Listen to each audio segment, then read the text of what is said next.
Social media influencer और YouTuber ज्योति मल्होत्रा आखिर जासूस कैसे बन गई? उसने पाकिस्तान के लिए जासूसी कब शुरू की थी?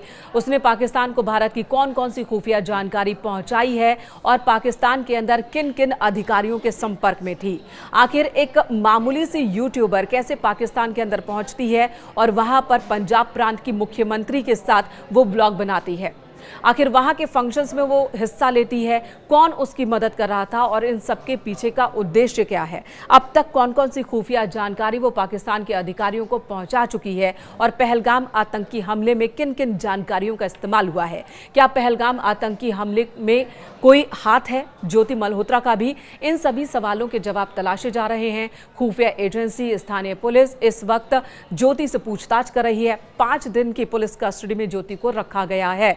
ज्योति के साथ ही 3 और गिरफ्तारियां हुई हैं। जी हां, 4 दिन में कुल 4 गिरफ्तारियां हुई और इन चारों पर आरोप है पाकिस्तान के लिए भारत की जासूसी करने का। इन सब की गिरफ्तारी अलग अलग जगहों से हुई है। इन सब से अलग अलग जगहों पर ही पूछताछ हो रही है और फिर इन्हें एक साथ बैठाकर भी पूछताछ की जाएगी। ये तैयारी की गई है सुरक्षा एजेंसियों की ओर से। कौन कौन सी और गिरफ्तारियां हुई है ज्योति के अलावा, ये आपको बता देते हैं।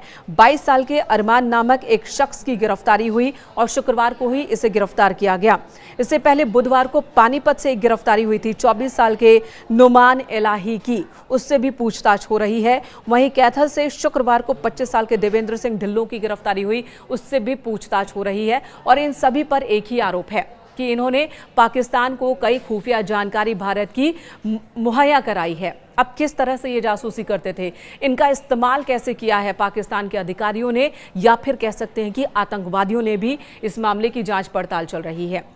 अभी तक की पूछताछ में ज्योति ने जो बातें बताई हैं वो भी बहुत ध्यान देने वाली बातें हैं। ज्योति ने क्या क्या बताया है ये आपको बता देते हैं। हालांकि ज्योति के पिता ज़रूर कह रहे हैं कि उन्हें इस बारे में कुछ नहीं पता, उनकी बेटी को फंसाया जा रहा है, उनकी बेटी ने कुछ भी गलत नहीं किया है। न्यूज़ 18 के रिपोर्टर से बात करने के दौरान उन्होंने ये बात कही। हालांकि पहले वो कह रहे थे कि जब पाकिस्तान गई थी उनकी बेटी तो बाकायदा पूरे कागजात के साथ गई थी और उन्हें इस बात की जानकारी थी कि उनकी बेटी पाकिस्तान गई है। लेकिन जब दोबारा न्यूज़ 18 के हमारे सहयोगी ने उनसे सवाल जवाब किया तो पिता मुकर गए ये बताने को कि उन्हें इस बात की जानकारी है कि ज्योति पाकिस्तान आया जाया करती थी। लेकिन 1-2 बार नहीं, अब तक 3 बार ज्योति पाकिस्तान का दौरा कर चुकी है और चौथी बार जाने की फिराक में थी।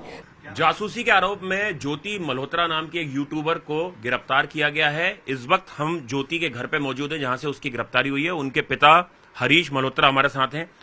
कब पुलिस आपके घर आई थी? ज्योति मेरे घर आई थी वीरवार को। क्या बोल के? कुछ भी नहीं बोला, चुपचाप अंदर बैठ गए। मेरे से तो कोई बात नहीं हुई और पकड़ के ले गई। फिर आपको बताया नहीं क्या आरोप है ज्योति के ऊपर? मेरे को नहीं बताया ना कुछ पता। क्या आपकी बेटी की कहाँ तक पढ़ाई हुई है, क्या करती थी वो? BA कर रखी है। कहाँ से? ये अपने क्या नाम है, कॉलेज है, पता नहीं हिसार से ही? हाँ जी। और आपको बता था कि यूट्यूबर है, ब्लॉगर है वो? यूट्यूब तो ये चलाया करते, फिल्म वीडियो बनाया करते, छोटी मोटी जो भी है। बाकी और कोई पंगा कौन था जी। और आप क्या करते हैं पेशे से? मैं तो पॉलिश का काम करता हूँ जी। अच्छा, और एक भाई आपके यहाँ रहते हैं? हाँ जी। लेकिन आपको कभी नहीं पता चला कि वो पाकिस्तान गई है? 3 बार पाकिस्तान जा चुकी है ज्योति, उसके वीडियो हैं सबूत के तौर पे। मालूम नहीं है जी मेरे को तो। उसने कभी नहीं बताया वो कहाँ जाती थी? दिल्ली जाया करती जी। अच्छा, दिल्ली में रहती थी? दिल्ली जाया करती, जब भी जाया करती तो कहती मैं दिल्ली जा रही। उसने कभी नहीं बताया कि विदेश में जो यात्रा की उसने किन किन देशों की? नहीं, मेरे को नहीं पता इस चीज का। वो कश्मीर भी गई थी हाल फिलहाल, अभी उसने कुछ बताया था? ना, मेरे को नहीं पता जी। इतने देशों की यात्रा कर रही है, इतना पैसा कहाँ से आता था? आपने कभी पूछा उसके रहन सहन को लेके? नहीं, मैंने नहीं पूछा जी। उसका बैंक अकाउंट है? बैंक को नहीं है मेरे ख्याल, तो कापी एक होगी उसके पास होगी। अच्छा, उसका बैंक अपना है, सेपरेट अकाउंट उसका? पता नहीं, मेरे को ध्यान नहीं है। तो घर का खर्चा कैसे चलता है आप लोगों का? मेरे भाई की रिटायरमेंट आती है, उससे चलता है। और ज्योति कोई पैसा नहीं देती थी घर में? ना, हम लेते भी नहीं थे। अच्छा, ना कुछ। और ये सारे ब्लॉग वगैरह यहीं से बनाती थी अपने घर से, उसका सिस्टम वगैरह घर पे ही बनाया करते जी। और पुलिस क्या क्या चीजें यहाँ से लेके गई जब पुलिस ने ज्योति को यहाँ से पकड़ा? तो लैपटॉप ले गई है। लैपटॉप? हाँ। और 3 मोबाइल फोन ले गई है। और अंदर पता नहीं क्या क्या सामान लेके पता नहीं। तो 3 मोबाइल फोन इस्तेमाल कर रही थी ज्योति? 2 हमारे भाइयों का थे, एक उसका था। अच्छा, एक उसका था। आपको कभी ये शक नहीं हुआ कि वो पाकिस्तान हाई कमीशन के साथ जुड़ गई है, या कभी उसने कोई बताया हो, कभी कोई फोन आते हो? ना किसी का फोन नहीं आया करता। कोई घर में मिलने जुलने उससे आता हो? ना कोई नहीं आया करता जी, पड़ोसी तो आ जाए, बाकी कोई नहीं आया करता। लेकिन आपको क्या लगता है, पूरे देश में उसे गद्दार कहा जा रहा है और एफआईआर में बाकायदा इस बात का जिक्र किया गया है कि वो पाकिस्तान हाई कमीशन के एक दानिश नाम के शख्स से जुड़ती है, भारत की गोपनीय जानकारी ये पाकिस्तान को लीक करती है और अपने यूट्यूब चैनल से पाकिस्तान की छवि भारत में अच्छी दिखाने की कोशिश करती है। आपको लगता नहीं ये गंभीर आरोप हैं आपकी बेटी के ऊपर जो लगे हैं? मेरे को नहीं मालूम जी इस चीज का। क्या आपका क्या कहना, क्या चाहते हैं आप? मेरे तो इंसाफ चाहिए।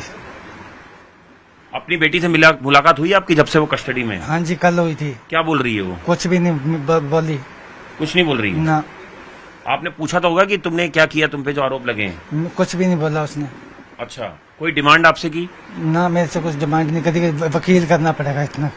अच्छा, और उसकी दिनचर्या क्या रहती, थोड़ा बताएंगे? कब घर से निकलती थी, कब आती थी, यहाँ कितने टाइम रहती थी आपके पास? मेरे पास तो 24 घंटे रह करती थी। दिल्ली में भी उसका घर था? ना, दिल्ली में नहीं था, केवल यहीं रहती थी आपके हाँ साथ? जी। और गाड़ी वगैरह उसके पास? नहीं, स्कूटी है जी एक हमारी। स्कूटी है? हाँ जी। लेकिन जब कई दिनों तक वो घर नहीं आती थी तो आपने कभी पूछने की कोशिश नहीं की कि वो कहाँ पे? हमारे को तो क्या जगह थी, मैं तो दिल्ली जा रही हूँ। अच्छा, नहीं आप कभी पूछते नहीं थे कि कहाँ हो, 3-4 दिन तक अगर नहीं आ रही है, विदेश यात्राएं कर रही है 15-15 दिन 10 दिन की, अगर इस चीज की बात नहीं हुआ करती जी। कभी नहीं पूछा आपने? ना जी। और उसने भी कभी नहीं बताया? मतलब एक बात छुपाई उसने कि पाकिस्तान गई थी, आपसे कभी नहीं बताई उसने? ना, मेरे से नहीं बताई जी।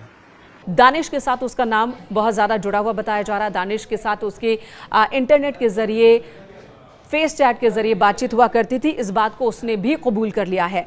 दानिश का नाम उसने अपने फ़ोन में अलग नाम से सेव किया था और अब जो सुरक्षा एजेंसियां हैं ज्योति के फ़ोन पर उन सभी नाम को डिकोड करने में जुटी है, जो कि पाकिस्तान के लोगों का नंबर उसने सेव किया है अलग अलग नाम से। पुलिस पूछताछ के दौरान ज्योति ने बताया कि पाकिस्तान में शाकिर और राणा शहबाज से उसकी मुलाकात करवाई गई थी, मोबाइल नंबर का आदान प्रदान हुआ था और उसके बाद वो भारत लौट आई, फिर बातचीत होने लगी।